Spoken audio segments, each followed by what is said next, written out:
Welcome to Spoken Synergy, the podcast. We are coming to you live from Wangerriburra soil on Tambourine Mountain. I have my beautiful friend here, Nicola McIntosh from Spirit Stone, and I'm so very excited to talk to her today. Welcome. Thank you. Thanks for coming in. Thanks for having me. Wow, look, it's a pleasure. We've got a lot to talk about, and we've pulled some cards, so we're honing in on why Spirit wants us here today, so that's all really lovely. Mm-hmm. Let's just start with, for anyone that doesn't know you or hasn't read all your beautiful books or your cards or anything, just a little bit about your story of how you got to this moment in time. Wow. How long have we got? As long as you like.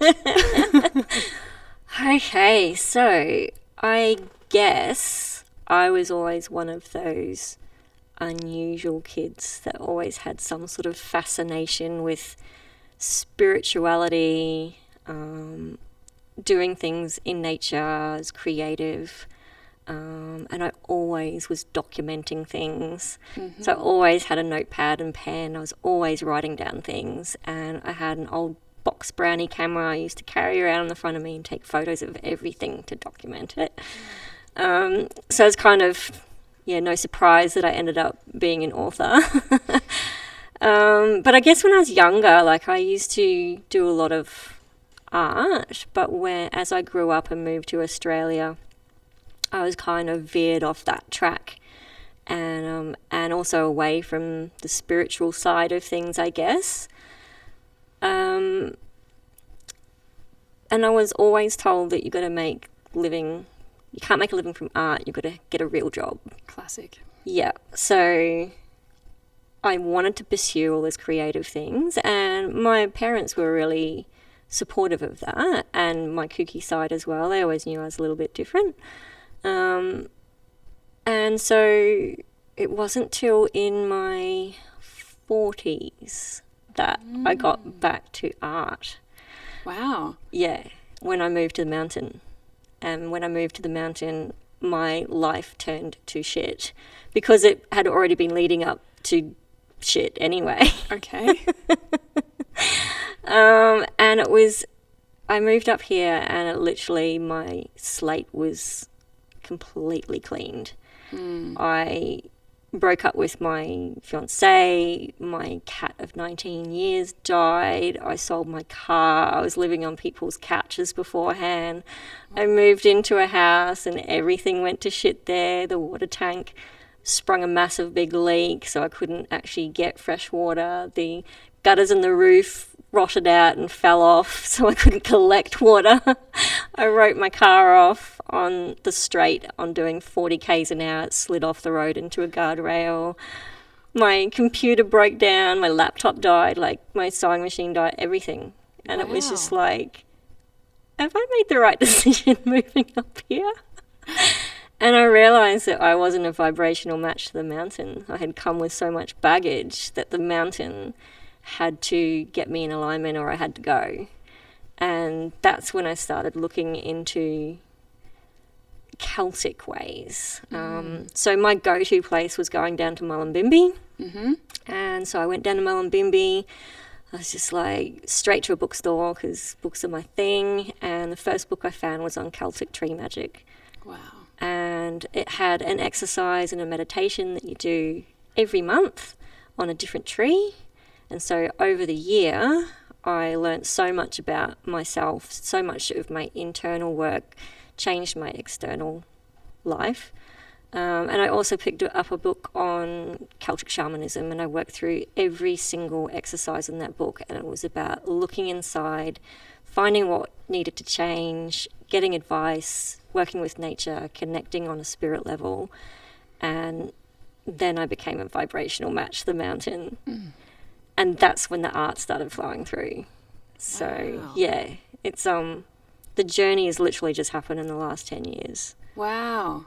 Okay. I love all of that. Sorry, that was really long. No, it wasn't, because I have more questions. So do you remember the calling up to the mountain and what that felt like, before everything fell apart? I had always come up here as a teenager. Mm-hmm. My boyfriend at the time had a car, and we would come up here, and And I was very detached from nature a bit. Mm-hmm. I think growing up in New Zealand, you're around nature, you love it. And I came to Australia and it was so foreign that I kind of rejected it. Right. Because it was so completely opposite to what I'd grown up with. Everything was hot, it was arid, it was dry, and something about Mount Tamborine kind of reminded me of home because it's rainforesty and all that kind of stuff.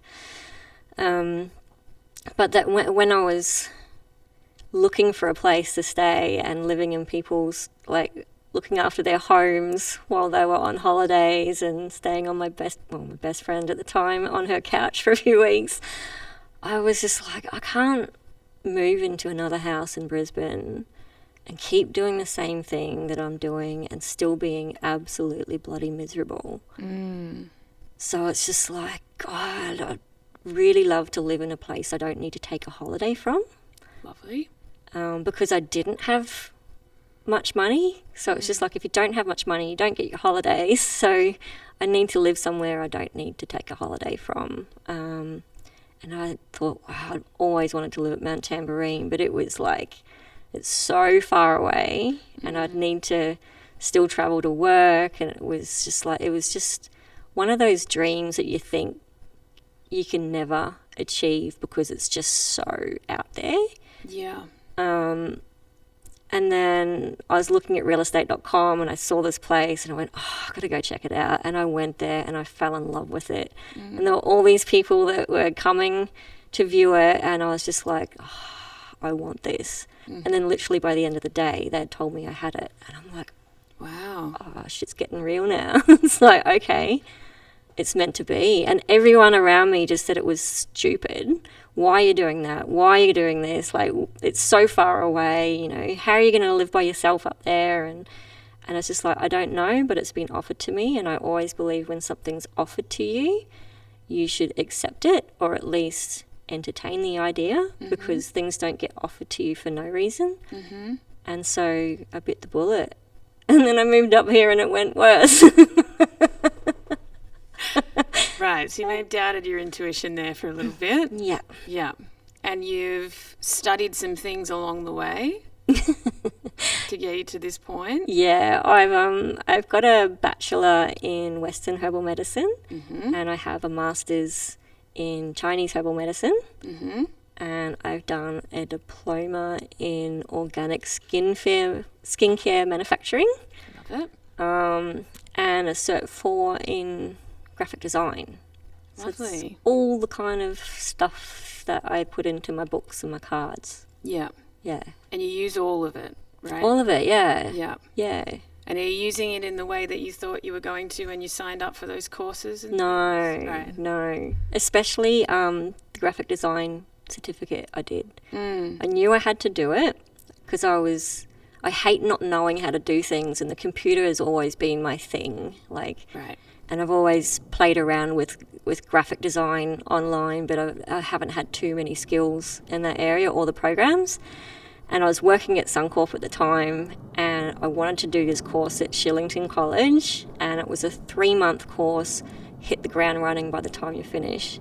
And it was like, I think, $10,000 for the 3 months. Wow.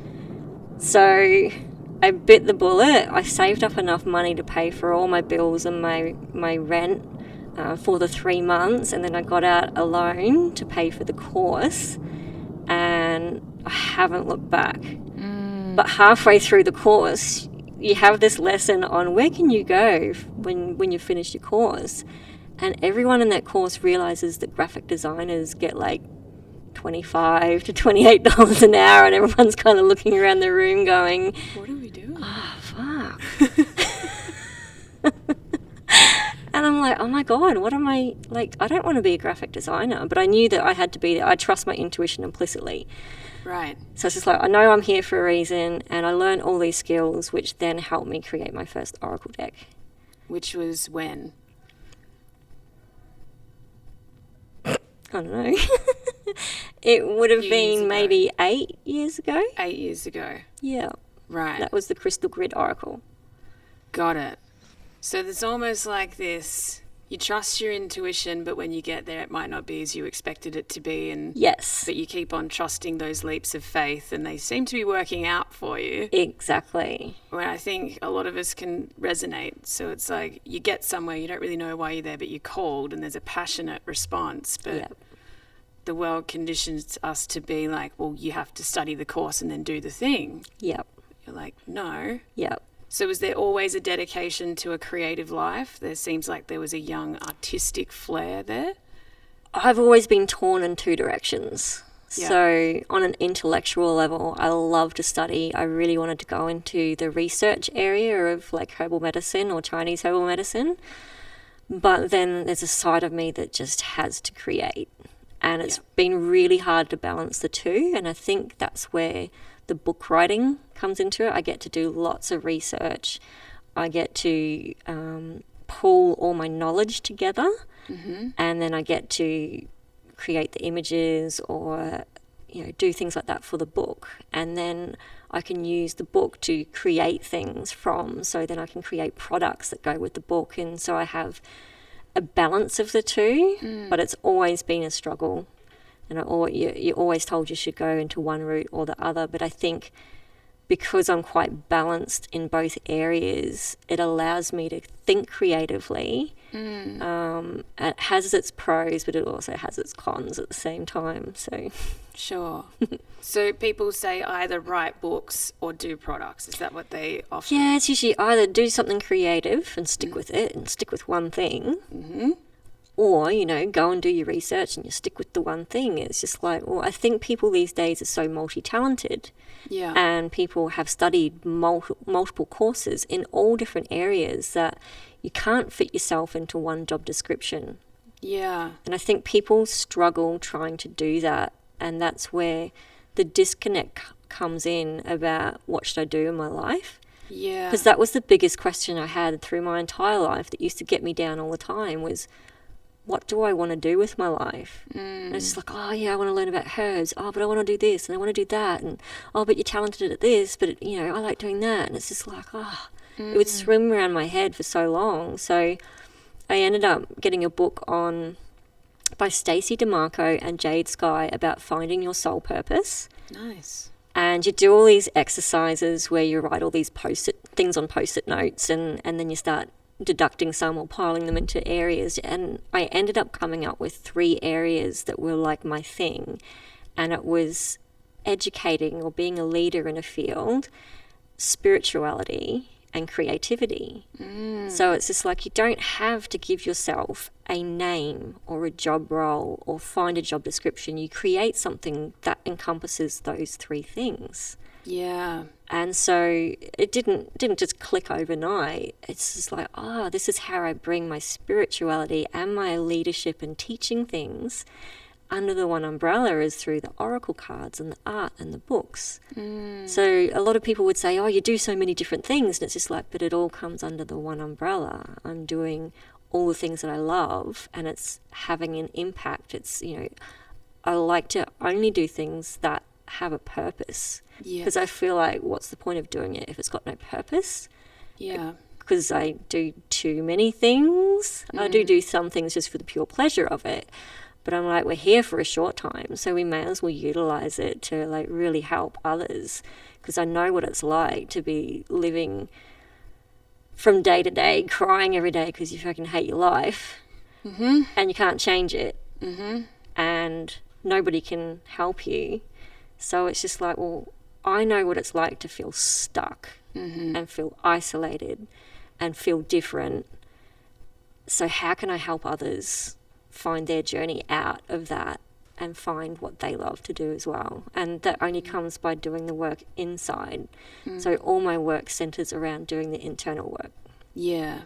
Yeah, I love that. And it's so powerful because I think a lot of people are trying to find the same mix of helping people brings an element of servitude in our lives, right? It means that we can actually pursue something that's meaningful, which we know is good for our health as well, because there's a lot of lost people on the planet right now.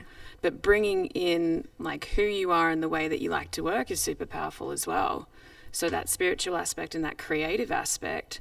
And then it seems like you're creating all the time, but that's not imbalancing or it seems to suit you.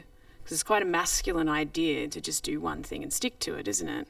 It is. And we were talking about the other day saying like we wouldn't want to be the person that writes one book and just goes with it for the rest of their lives, or they do one research paper and it flies, or one song that goes famous and then they can just be creatively lazy, not really interested. Because what about the day-to-day pursuit of a meaningful life? That really is exactly creating all the time. And the thing is people evolve and everyone changes. The energy around you changes. The whole world is evolving. So if you stay with your one product, it's not going to keep evolving with everyone else. And the different lessons that we're learning and the different levels that we need to get to. So it's kind of like, I always think about how Kodak never jumped on the digital generation. And they ended up, I think, nearly going out of business or went out of business because they was, oh, no, that'll never happen. Oh, right. And they were the leaders in the market for their camera films and things. So it's just like you have to constantly evolve and you have to constantly take on new ideas and research things and be up to date in your field as well on the latest research, but also researching like all the stuff from the ancients and how it was used, and kind of find a balance in the middle of still keeping the old ways but making it for a modern society. Because we are always constantly evolving and changing, and that's why I feel it's important to just, every time I get ideas, it's just like, oh, I've got to jump on that one, and it looks like I'm darting from all places, but it is, I've got like a bigger picture involved. But at the moment it looks like I'm just going in all these different directions, but it's all going to come together at a certain point and everyone will go, ah, that's what you're doing. I think for me it actually shows up as authenticity as well. If someone's so into their craft, they're learning all the time and they're not too egoic to say I know so much, because true academics and true creative people, they are in a constant like, I don't know enough, I don't know anything. I need to know, like it's this insatiable need to know how like other herbalists do it or other botanists do it or other designers do it, so that we're always in touch with it. But there's always that fear around that they're not going to like the next book or they're not going to like the next product. But in reality, does it matter? Because all of that is based on frequency anyway. We don't know why that thing on social media goes viral and that one doesn't. Exactly. And it doesn't really matter. It's just energy, right? So it's so nice to hear that you're in flux with that. I guess we're on a pretty awesome place to do that. Mountain soil is very creative. It's very dynamic. It's beautiful. It can be overwhelming at times if you're not actually in it. I've noticed it can be like so many ideas, so much going on all the time, so much spiritual information. Sometimes I'm driving down the mountain just to get a break. Like, oh, the concrete. Okay, I get it. Got to get back there now. Very interesting. So what would you say to your younger self, maybe 5-10 years ago before you moved to the mountain? How would you comfort yourself around knowing that you're about to get here, maybe for those people out there that want to be in pursuit of a meaningful life and a creative life, but they just haven't got there yet? They think something's wrong with them, or they're in that hopeless stage. What advice would you give yourself back there? Follow your intuition, regardless of what anyone says to you. Even if it's your most trusted family members or close friends, they don't know your path. Your spirit knows your path. And if it's telling you to follow it, you follow it. And even if things turn to shit, there is a reason why. And it's about changing the energetics. And usually it's about, well, it's always about doing the inner work, but it's normally about having to readjust your behaviors, your patterns, because you've got yourself into your stuckness. That's even a word. You've created it, right? No matter how we may feel we may feel a victim, and that's totally normal. But then also, when we're really stuck in the middle of it, we blame ourselves a lot. And I think you've got to stop blaming yourself and asking for help from spirit, and asking them to show you what you're meant to do. And when you get that guidance, you trust it 100% and just do what it takes. Move mountains if you have to. Yeah. Like, I mean, it took me, I think, nearly 10 months or a year to save up the money I needed to take the 3 months off to do my course. Yeah. And everyone was just like, why are you doing it? Like, if you don't want to be a graphic designer at the end of it, I'm just like, I don't know, but I want the skills. And I didn't actually utilize it for a good year after that. I tried to be a graphic designer. And I was just like, I don't want to do this. And my work just didn't show what I was capable of either. It was just like I was just all stuck going, oh, it's not working.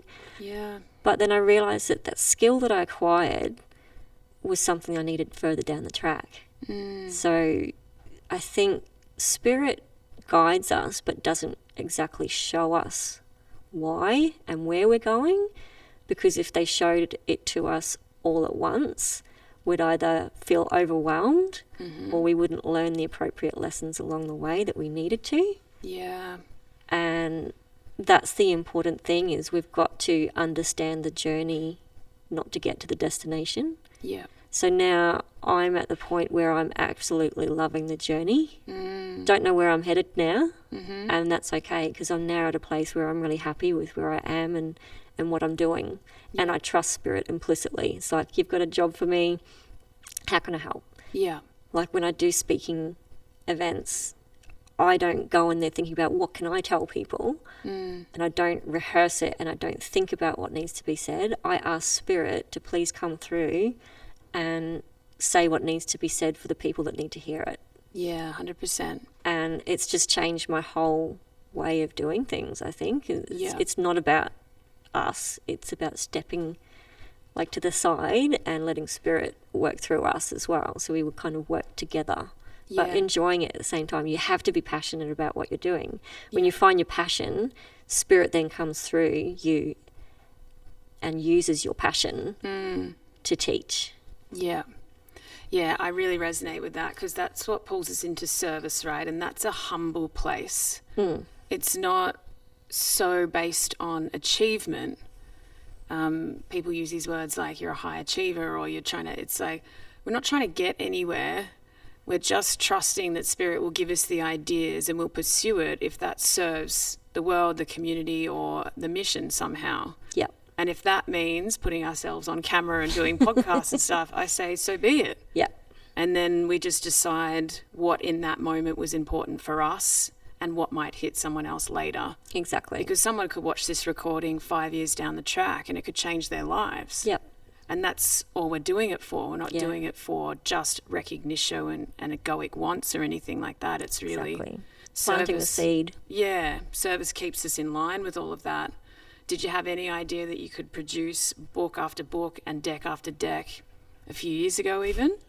No. Because now you're just churning. It's beautiful. Yeah, now the ideas are just like, I'm like, I need more time. Yeah. But I realise that, a lot of the ideas are out there for everyone. Yes. It's whether or not you can grab it and run with it and do something with it yourself. Yeah. So it's like, you can't store all them all for yourself because you want to achieve them all. It's just like, all right, I'm going to take that one and I'm going to run with it and I can do the work. And that's why so many people have the same idea at the same time, because it's not really your original idea. It's coming from spirit.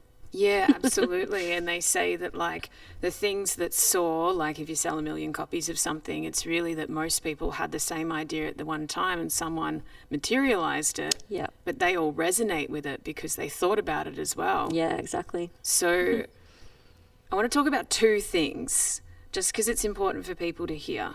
Tell me about the resistance from the people around you when you kept on trusting your intuition.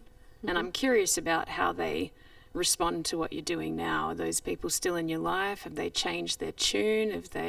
Did you have to like let them go and start again, or? Yeah, well, the thing is because I come from the corporate world. True. I have a whole range of friends that are in the corporate area that keep their spirituality kind of under lock and key. And then I have another group of people where spirituality is all out in the open and we talk freely about it. So I always kind of, like the shaman does, they have a foot in both worlds. Mm-hmm. And that is part of my reason why I'm here, to help join the two so there's no segregation. Mm-hmm. And so I find I do have people in both areas that the people over here don't want to know anything about, like office environment, and office people think that spirituality stuff is all woo-woo. Sure, yeah. So it's just Both like, extremes. I have a way of communicating spirituality to this kind of area in a manner that they understand. Mm-hmm. So that's the shaman's role, Mm-hmm. of being able to communicate what spirit wants in a form that people can understand. Mm-hmm. And so sometimes that's through art, sometimes that's through words. Mm-hmm. So there's some, like a lot of people that I have kept as friends, and they've noticed my journey, and there's some things that I have, some parts of myself I still don't let them see, Sure. and vice versa. So I can step in and out of both worlds pretty freely, but it would be really nice to have them join together and nothing be like off the table discussion. It's, Yeah. yeah. So I mean, even like yesterday, I had an opportunity, and I was kind of told, oh, but just, play down the witchy stuff. And it's just like, well, I don't actually show the witchy stuff. I don't class myself as a witch, and I class myself as a medicine woman. And the term witch has just got so much negative connotations to it, and that's what people get put off by. Yeah. And so some of those people are not in my life. Some of those people will look at my stuff and go, what the fuck? Mm-hmm. But then the majority of people who actually know me, know that I am a very normal and grounded person, and I have my feet both planted on the ground. So if they come into my life or not, it's up to them, but I don't get swayed by anyone anymore. Yeah. So nice to hear, right? And there will be backlash and judgments and connotations no matter what we choose to express. Yeah, But I guess you got to meet people where they're at so that it resonates, right? exactly. Rather than this old model that still exists of a hierarchy where someone very spiritual is at the top and knows more than everybody else. Yeah, It doesn't work because that breeds dependency. It's just like, where can you go to communicate the knowledge that you have freely and embody it, right? yeah, So that's the authentic part. It's just embodying some of those themes from shamanism, witchcraft, and not needing to get so caught up on a title. 'Cause Yeah. the title changes. yeah, Some days we're still very corporate. Some days we're into witchcraft. Some days we're shamans, and some days we're just ordinary people. yeah, exactly. And we need to be as well. Yeah, So that it's not so, I guess social media hasn't done us any favors there. It's really like, what's at the face value of what this person is giving. But your work is different to your personal life, and you Yep. can adjust who you are for many different people. Yeah. But you'll always get that, oh, just dial it down a bit. Yeah. Don't be so strong in that area. yeah. Yeah, like don't come out and, Wear something normal. yeah, wear something normal, right? But also at times when you are in service to the message, at times you need to trigger people, make them feel uncomfortable with how far into it you are. It's part of it. Because you can be wearing something normal and drippingly sweet and someone was going to have a problem with it. But that's part of the medicine, Yeah. right? That's what hits people in that frequency of. Yeah. The other thing that I am curious about is what's the discipline and the showing up to the creativity like every day? Because a lot of people talk to me about, they've got grand ideas, writing books, doing decks, but they struggle with the day-to-day commitment to it. So for you, what does it look like? Is it I structured? can't stop. Yeah, awesome. I literally am excited to go to bed because I'm thinking of the ideas I'm going to be doing in the morning. And then I wake up in the morning, I'm like, oh, I've got to get out of bed and I've got to start. And I'll literally be at my desk by like 8 o'clock in the morning. And I could literally sit there for 12 hours a day without even moving if I had to. Yeah, and that's, the discipline has only been there since moving to the mountain. Like I was interested in creative stuff, and it used to be my escape. Yep. Got it. From my partner at the time. It's like, oh, I'm going to do something creative, and then I'd be in my room for like hours and hours and hours. Like, oh yeah, I need to be here. Interesting. Yeah, and then when I moved up to the mountain, I started working with timber and making my wands, and it was just so healing for me. But I was just working with spirit and bringing these different elements together it was eye-opening for me, because I had never experienced co-creating with spiritual elements. I realized that by the time I finished something, it had a purpose, and I could literally feel what it was, and I could feel the energies and what they were attached to. And then seeing how other people also experience that, I was just like, okay, well, I'm not making it up. Totally. Yeah. And then it was just like, okay. And then I just kind of let it flow. And then the more I let it flow, it was just like, I cannot stop creating now.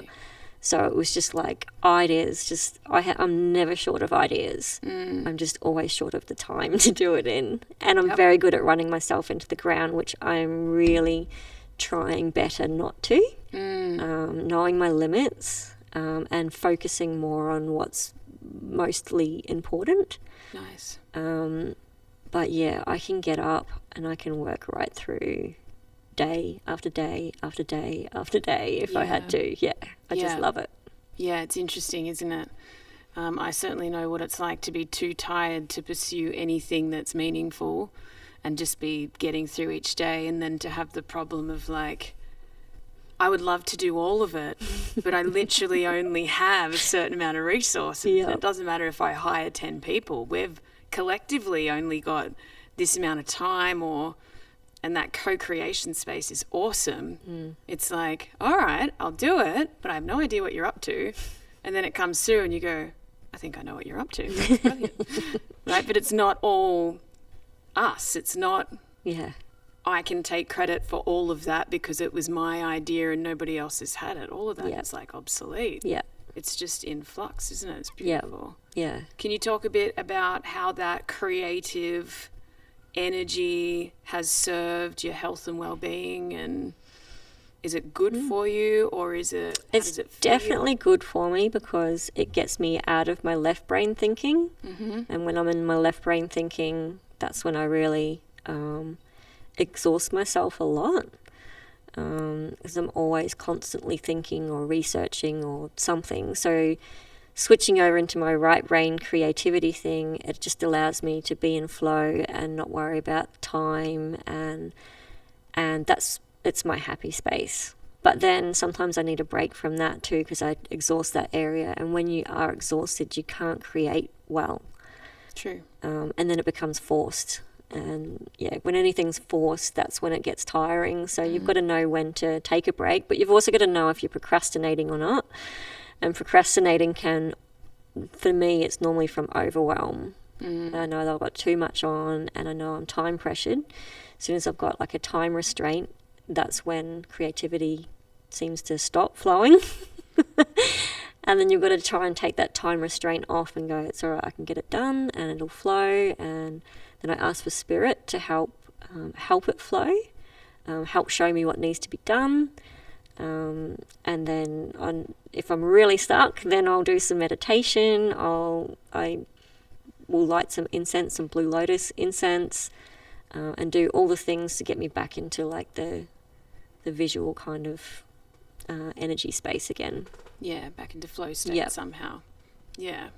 So interesting, isn't it? And it's a beautiful space to navigate, but it also can be very strange. Do you find yourself on a different plane than a lot of other people, or do you find it's ever hard to relate to other people's lives, or? No, not really. No,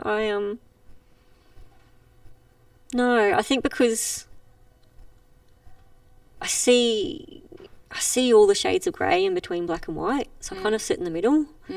So I don't kind of find it hard to relate on other people's different levels, because it's just like I can kind of navigate all the ins and outs. Yeah. It's that being in between worlds, isn't it? Yeah. And tell me about the intention behind the books and the cards and everything. Like, what are you hoping to spark in other people, or what kind of change is it facilitating? Yeah, so the bigger picture is the importance of self-care and bringing yourself into the present moment and just being. So it's not about doing anything.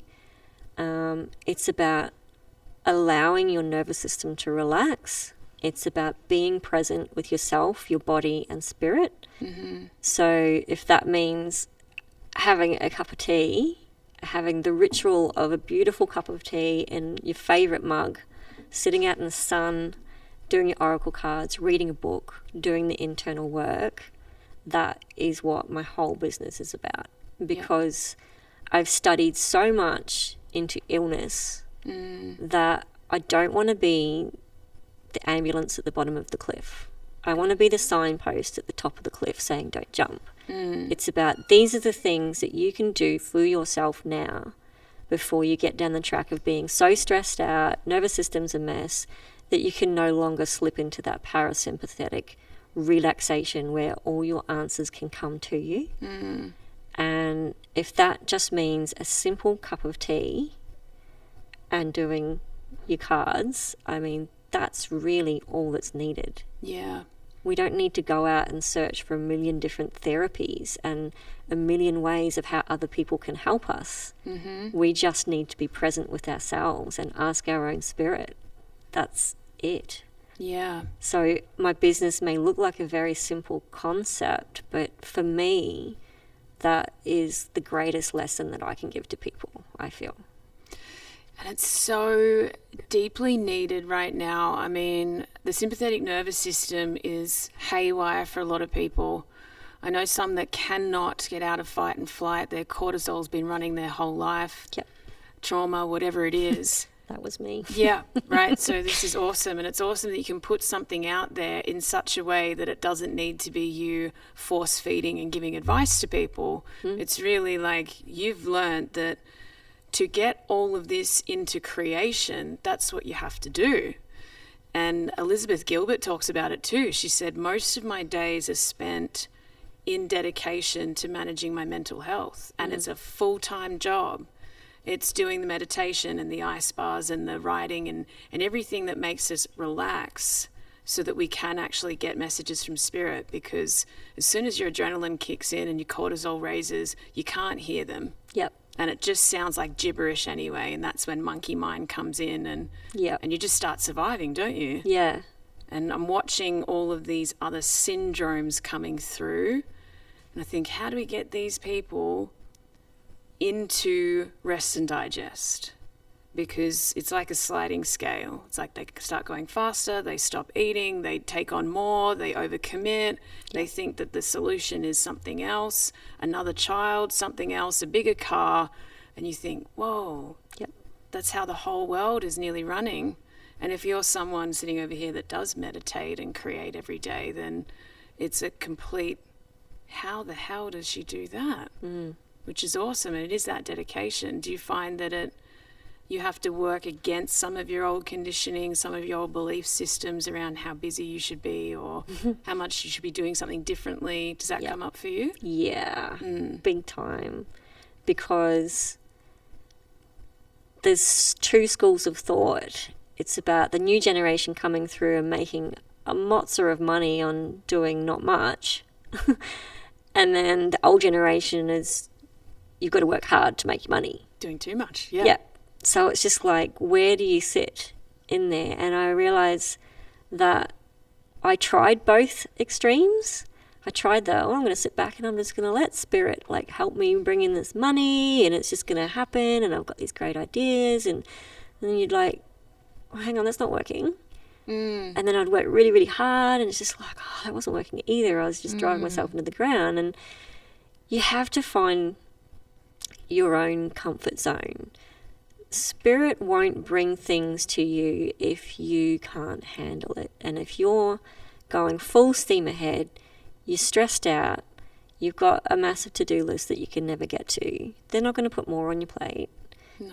You've got to be your own You've got to put your limits on yourself. You have to know your limits. And for me, I would always just push myself too far, or I'd just do nothing at all. And it's just like, well, nothing's happening.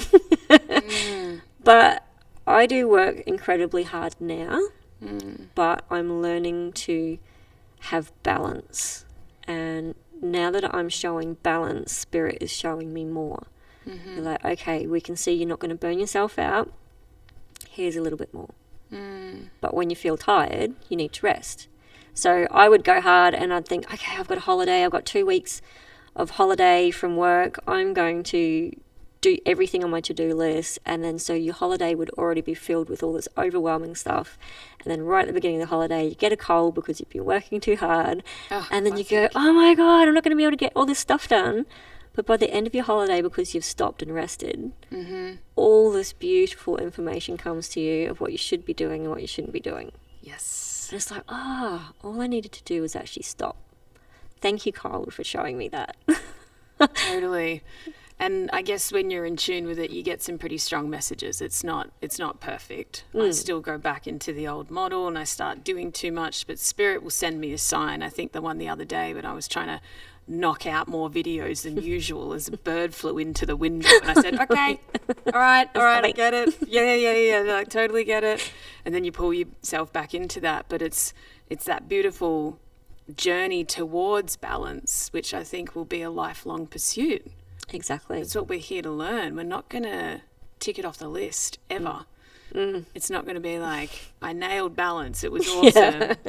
But I even love the potency of the medicine and what you're intending to do, and the fact that it comes through as something you do have to actually sit down and read, or like sit down and shuffle cards and pursue it. It's hacking into people's go, which is part of it. It's got that all-rounded nature, because to be in high integrity and authenticity, you have to walk your talk. It's like if you wrote books but you didn't read books, there'd be a disconnect, wouldn't there? Yep. And that's when we can get into dodgy territory, because if Spirit's saying, I've got more ideas for you, but you've got to embody it, then it's the pursuit of that that's wonderful, and it keeps you in line, right? Yeah. You've got to do the work. You do. You can't just read the book and go, oh, that was great. I know everything about that, but you haven't done it. Yeah. And that's why in my books I've got exercises to do. And in the oracle cards, there's exercises for you to do. It's not just about, oh, yeah, I've read the message, yeah, got it, and move on. Yeah. It's, okay, now I have to embody that. What does it mean for me, and how can I change? Because the only way your life changes is by changing your internal. Yeah. And that's the big key. It's like, it's just that simple. Yeah, totally. And when you're graced with the opportunity to create meaning in the world, you know, I think there's this misconception within myself as well that, like, you find your purpose. I've never found it to be a destination at all. I've found it to be like a group of purposeful things that you do most of the time, and then you feel a bit better. But that purpose keeps you in line with the message, but it's not this one idea.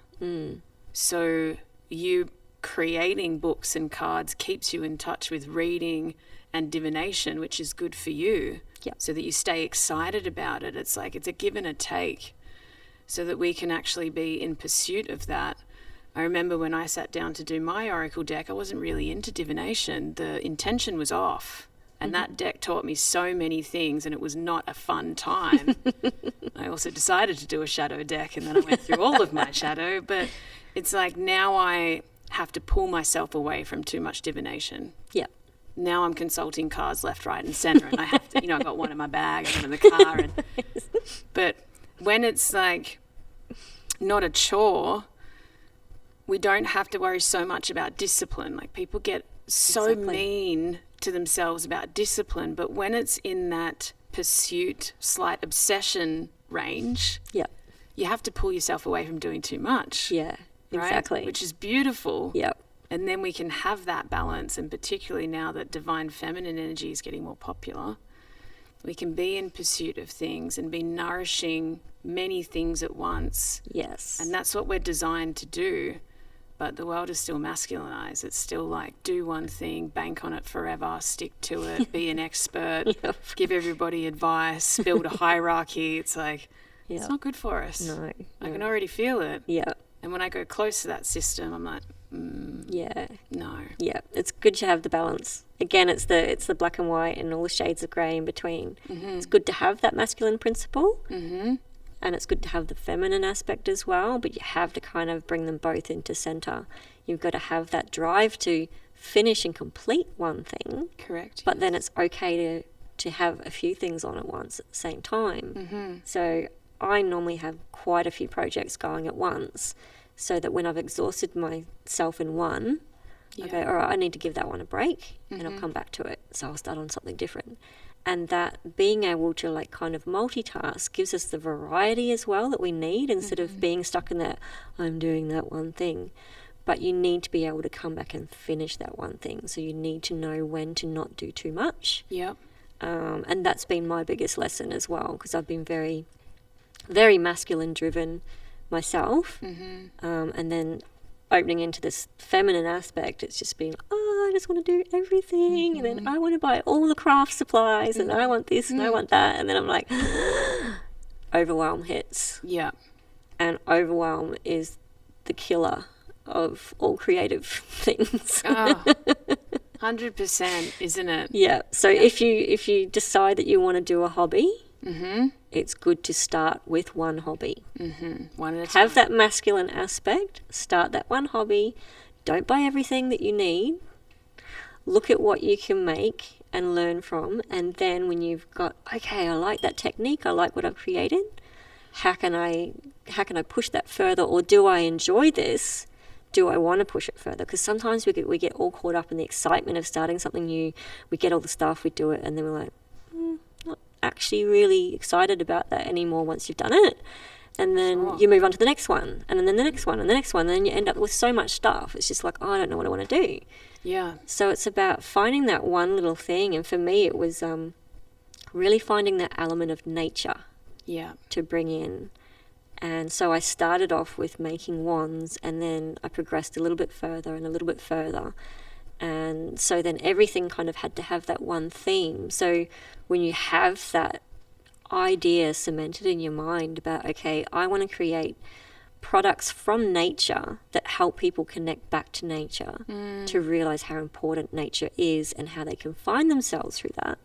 Well, then you know about all the things that you can then say no to. It's just like, does that align with that? No, it doesn't, so I don't need to do it. And it starts to give you more of that masculine focus. Yeah. To then pursue just the things that you need to, instead of going off in a million directions.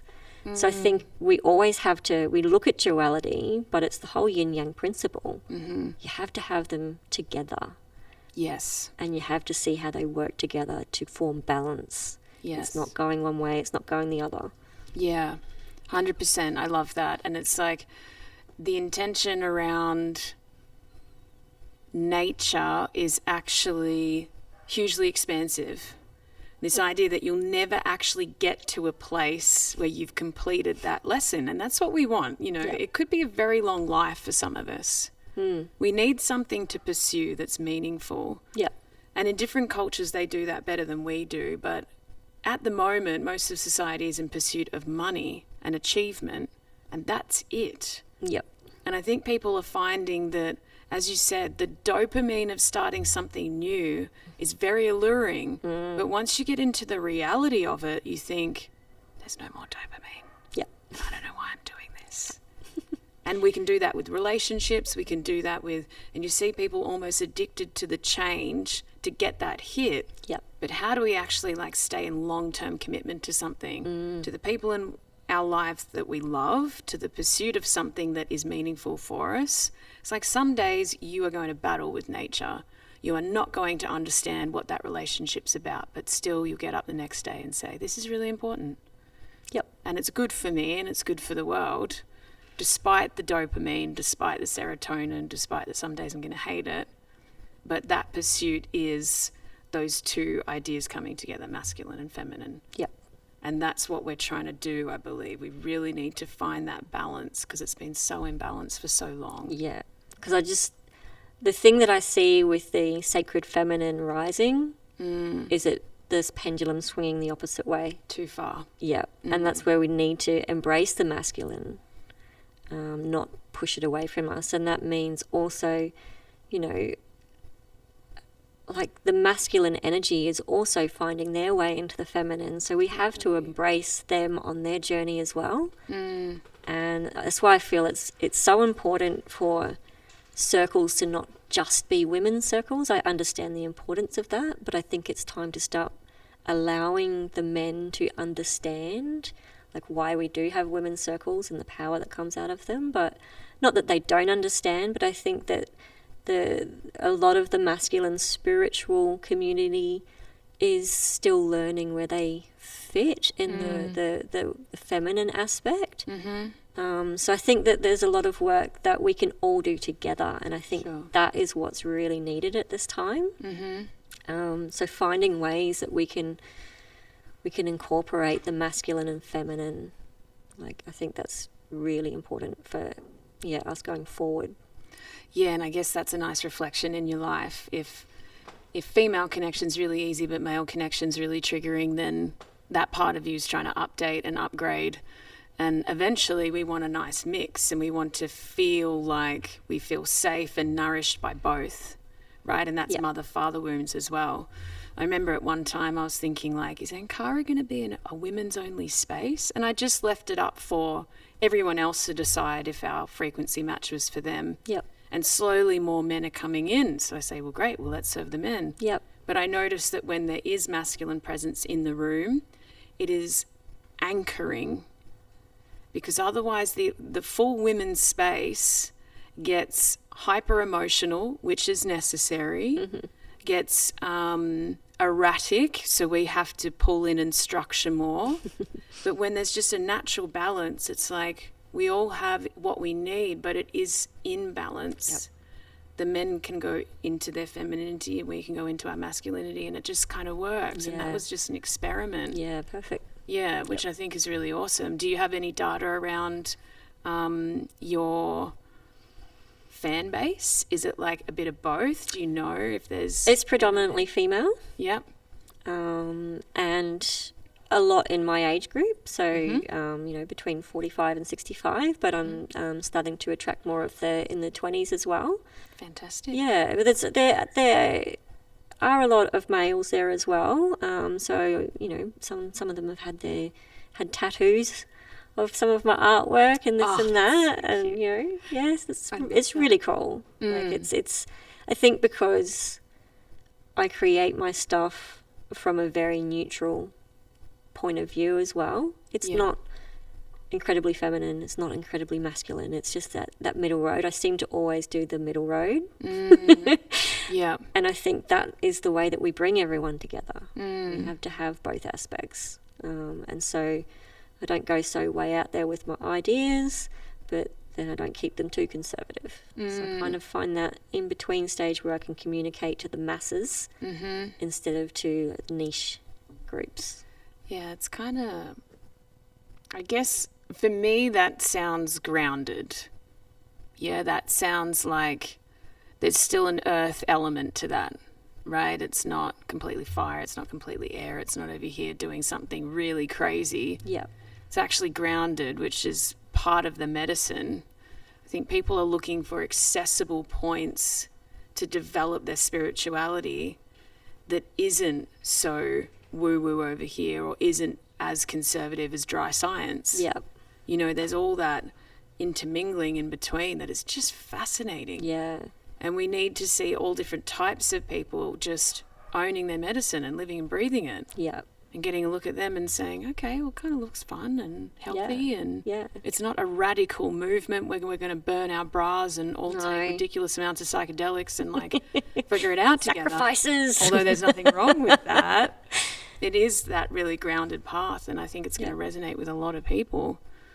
And just borrowing those concepts, there's so many discussions about, can we borrow parts? Can we splice different skill sets? And I say to a lot of my students, yes, you can create your own modalities and your own expressions of everything that you've been through. It's not disrespectful if you respect and honest about where you got it from. You know, you're not Exactly. claiming that you are Celtic shamanism. You're claiming that it's been a massive influence in your life, and you're trying to respect the medicine as much as it respects you. Yeah, exactly. And that's all we can really do. Yep. Because at different levels of awareness, it's going to look like different things. There's going to be radical parts of it, like you moving to the mountain and everything turning to shit, and then you figuring out what this is all about. Yep. To some person, that's going to look extreme. But for another, it just seems like a really grounded choice to just better your life and get out of an old pattern, Yeah. which is what the work is all about. It's Yeah, like it's all dependent on how you look at things. So some people say, oh, that happened for a reason. sure, yeah, that'll. Or it could be, if you're a person that makes the best out of every situation, you're always going to come out on top, Yeah, because you're always going to find a reason why everything happened. So yeah, even if you believe spirit is doing these things for you, not to you, or if you don't believe that, it doesn't matter. If you're still able to see the positive in anything that's happened to you, well, then you will grow from it. yeah, So you don't have to have a spiritual outlook at all to totally. change your internals. Totally, yeah. I think I was talking about that with Ryan this morning. It's like surrendering to that something is at play that we're not completely in control of, and trusting that spirit is with us and facilitating something. But even if you don't, it still is. Have you ever had that? Yeah. You're like, actually, right now, I don't trust this, and you guys better know what you're doing because this feels terrible. But in the end, it does work out. Yeah. And a lot of people label that as like, you know, the toxic optimist or something. But it's really what serves you. It doesn't matter what the judgments are around it. Yeah. And surrender, we were talking about, is just constantly dying. Parts of you just dying off. Yeah. Obviously, when you move to the mountain, part of you that said, I like cities and chaos and everything dies.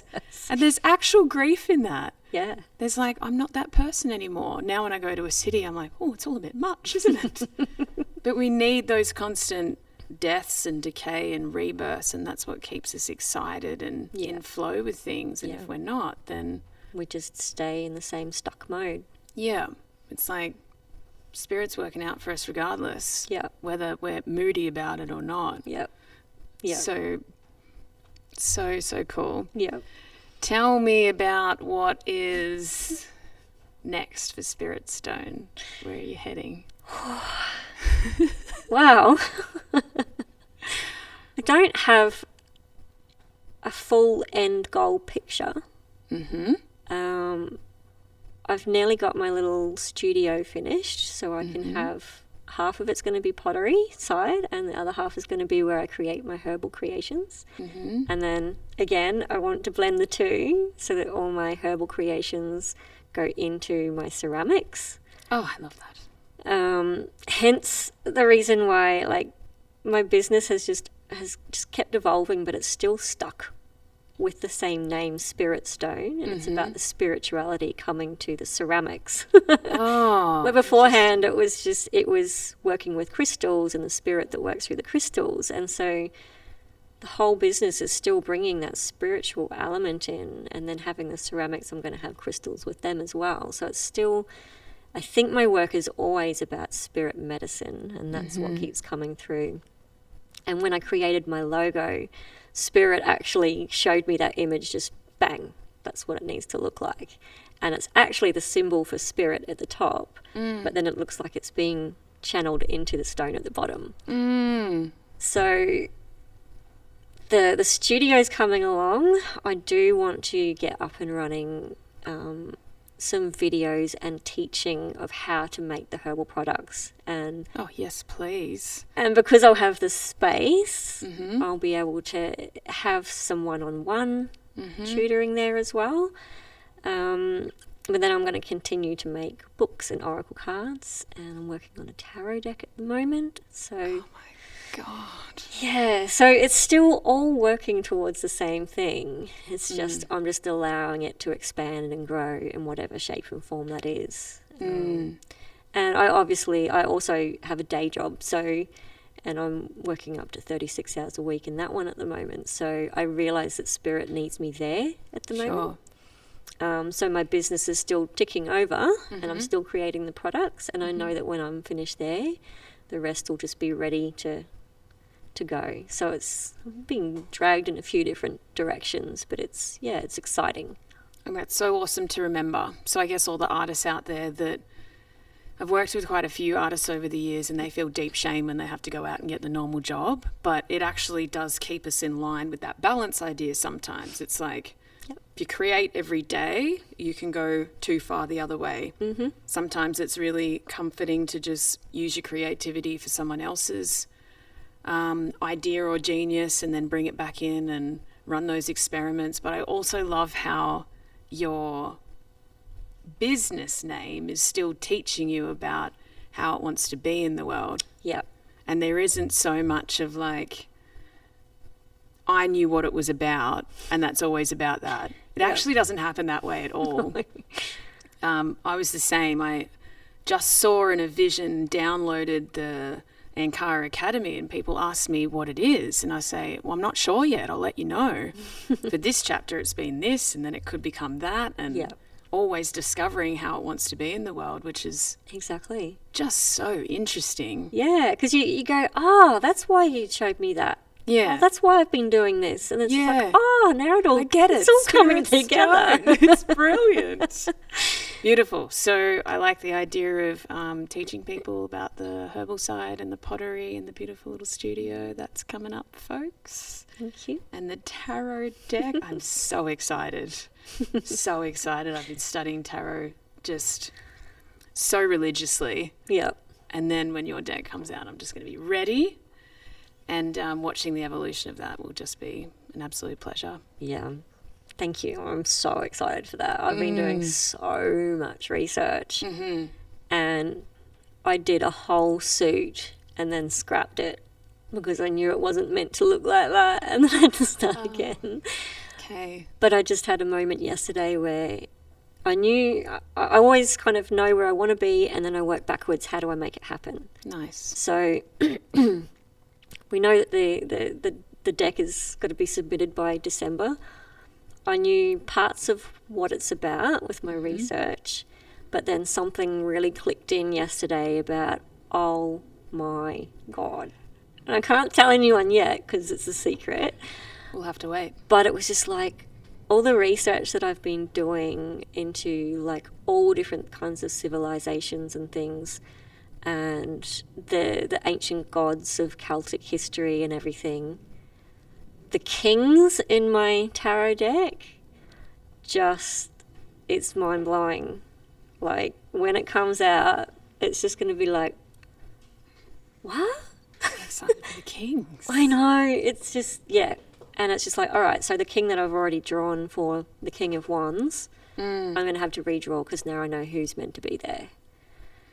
So your deck's teaching you. Yeah, my deck's teaching me, and I'm learning so much. So some suits are easier than others, and then some cards are hard because spirit doesn't always show you what it wants. Sometimes you have to learn the lesson to understand how it needs to be drawn. So I've got a few cards that I'm stuck on. I'm like, oh, okay, I've got to learn this one. I'm like, okay, waiting, but no, it's not coming through. So I had to learn this massive lesson yesterday, and now I'm like, this is mind-blowing. I can see me doing lots of workshops on this tarot deck when I finish. Oh, yes, please. Yeah, I think tarot particularly is one of those things that we'll never actually know enough, ever. You know, you can read a whole book back to front and be like, I know less now than what I did before, because it blows open everything. But it's such an awesome way to work with something because you're just always in pursuit of like, what does that actually mean within myself? And then I've been out in the world like, I think this is a Queen of Wands moment. Is that what that author was trying to tell me? Or this is a tower, I can feel it. Or is this what the magician actually means? And you're having that conversation with you all the time. And I'm completely new to creating decks, but some of those animals worked me. Absolutely worked me. And they were the cards that I hated, and I didn't like the artwork. And then when I wrote the words, I thought, and I realized that it was teaching me that lesson, and I just had to accept it in the end. Yep. And it was still a very difficult process because you think it's just a product. Yep. In the tangible world. It's not. It's not. It's a complete collaboration with your soul. Yeah. And your own shadow. Yeah, it's crazy. And then some of the cards that you're stuck on, or some of the images that you hate the most because it looks, you think you've done a really bad job, you'll go back and maybe redo them once you understand the lesson, and they can become your most favourite cards because you've just drawn the most amazing image and it means more to you.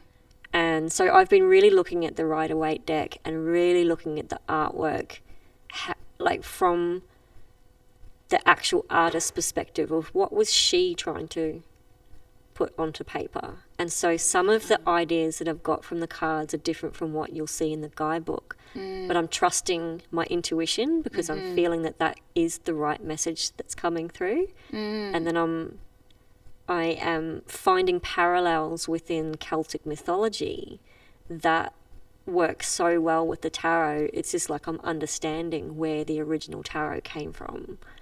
So it's I'm so excited. It's so deep and I love it. So I'm not sure how much time we have left, but we're about there. I just wanted to ask this question because it's fascinating. So if someone was, because Rider-Waite was created how long ago? I mean, and we're still fascinated by it. If there was someone in the future digesting one of your decks with the same level of intensity and respect, what would you hope for them to get from your medicine? Is it going to be something that's always going to be evolving? I mean, I wonder if the mushrooms will even be around and like... I guess everything is always evolving, but our origins will always be the same. This is true. And our origins are where the tarot comes from. It's information that's been passed down that's not just, here, have some pretty cards. This is information from our ancestors and our origins about being human and being spiritual beings. That information will never change.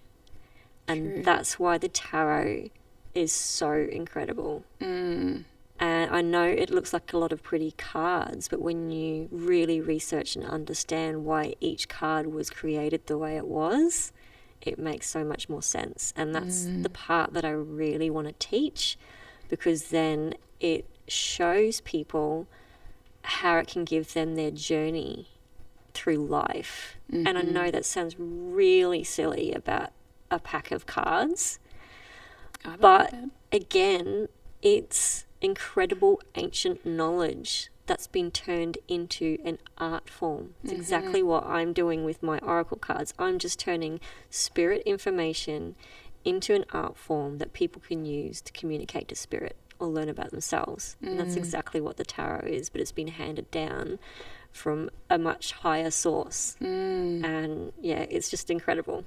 Yeah, and it's almost like leaving those breadcrumbs for the next generation. That's exactly like it. That idea of legacy is like, you know, we're programmed to believe that legacy is just have some kids and teach them right. But for me, I'm like, that's so finite, because then they only have a lifespan. It's like, what if we create things that future generations will actually go, what was she going through to sit down and create this? Yeah. Like, what was her day to day? And I believe that we can have experiences in different timelines with those creators. Yep.